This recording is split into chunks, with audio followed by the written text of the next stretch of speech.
Our second lesson of nutrition. Who wins the race? I'm Eduardo and I'm going to help explain this lesson. So, in this lesson, the students are going to have a little bit of an outside activity. So, without further ado, let's go on to explain the lesson. So, explain to the students that there are two different kinds of foods, healthy foods and less healthy foods.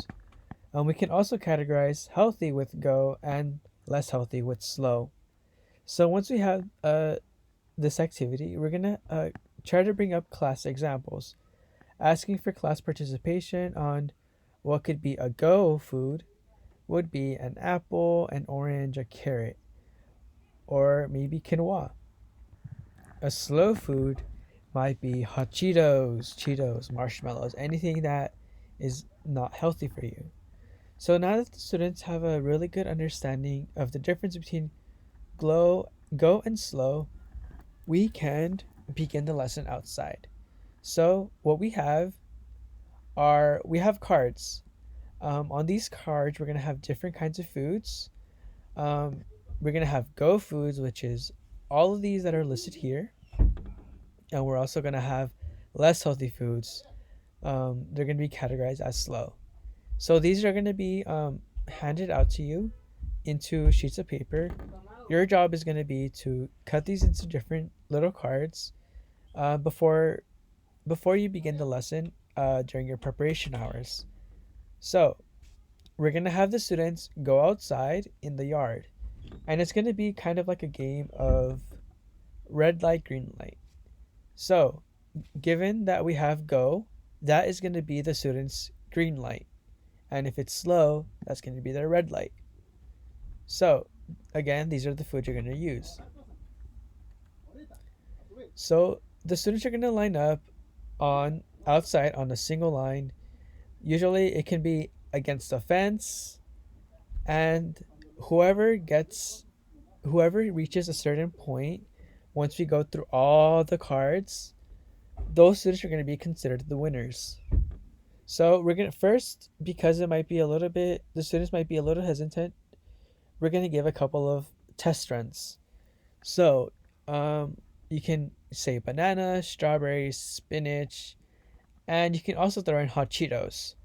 The students are supposed to move or take one step with the healthy foods. And if it's an unhealthy food, they are not supposed to move.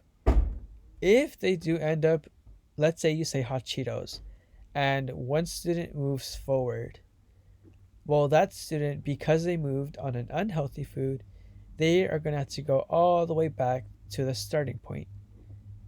Whoever reaches you the first is going to win, obviously, and it's kind of like a competition amongst the students.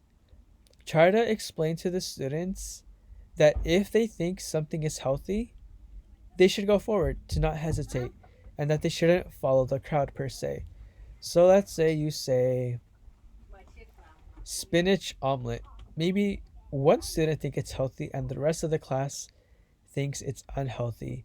Explaining to the student that they should trust themselves and not the approval of other students is really important. This gives the students, confidence in themselves. Again, this is going to go on up until you read all of the calling cards, and whoever finishes or is at the closest to you wins. You're going to stand on the opposite side of the students and try to say these as loud as you can so that the students can hear. Once you're done, you can give out the student stickers. Maybe the student that won can get 2 stickers, but also including the students that didn't win is really important because again, their self-esteem might be hurt, they might feel left out. So giving all the students stickers for even participating is a really good idea. That is the conclusion of lesson 2. Thank you.